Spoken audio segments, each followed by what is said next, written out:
So when we look at this dragon culture of fire and the whirlwinds, the seraphim, when we understand this ancient culture here in this Scorpio coast, when we look at the shepherd, the Ra'ah, the great shepherd, the Ra'ah, and the pineal gland, and the scepter not departing from Judah in this region of time of kings and rulers that had to cross and make their pilgrimages following the sun's progression from the tropics and coming into different lands to provide the stellar mythos between heaven and earth, being shamans.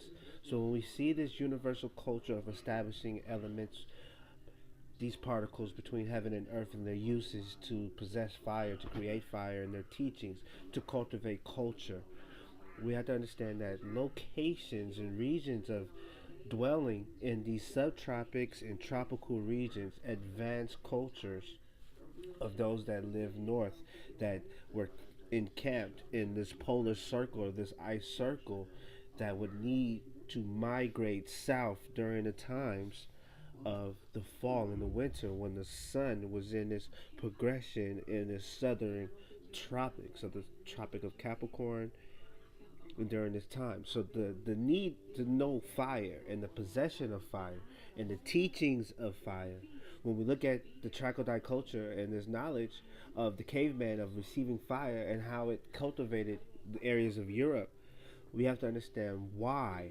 location and the tropical regions worldwide throughout the earth, these longitude and latitudes that make the subtropics, when we understand the time from the summer's arc down into the winter's arc, which causes this time of famine, and also here in the California coast during this time, fires, because there's dryness and the sun is still out in the southern portion, beaming in these heaps of leaves that fall from the trees during the fall. So when we look at the seraphim and the whirlwinds and Elijah and the taking up in the whirlwind, we have to stand America.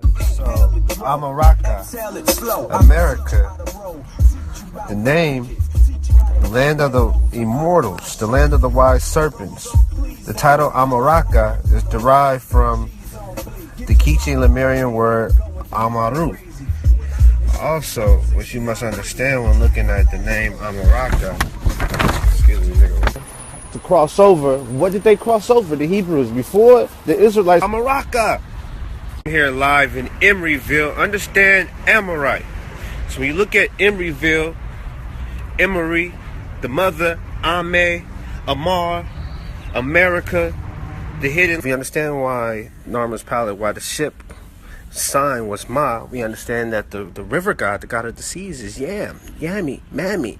So we understand the correlation between the two, and it's dealing with the South Seas in Hebrew. The rings reveals long-term patterns of wet and dry years that provide a baseline for measuring the climate today. Climate change today. So look at the pine cones, the pineal, and these trees.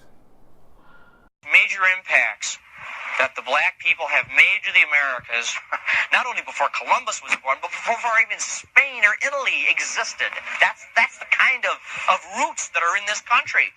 And by knowing that, and the more you know about it, it's an empowerment. You're really rooted.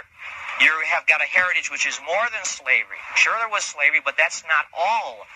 That's a small part of it. Long before that, there's a heritage of kings, seafarers, religious missionaries, and they were all here. But it happened so long ago, there's just so little of it left. And that's basically my story. What connects it up is even the word more. So when we see these trees in these regions here of California, this coast, this Lebanon, when we look at Lebanon and the White Mountains of Washington and other regions here in this California coast of the Scorpio, where we find during these times fire forest regions, this is why the redwoods and some of these other trees are fire retardant, right? Because of these timing, we have to understand this specifics in this teaching of fire in the whirlwind.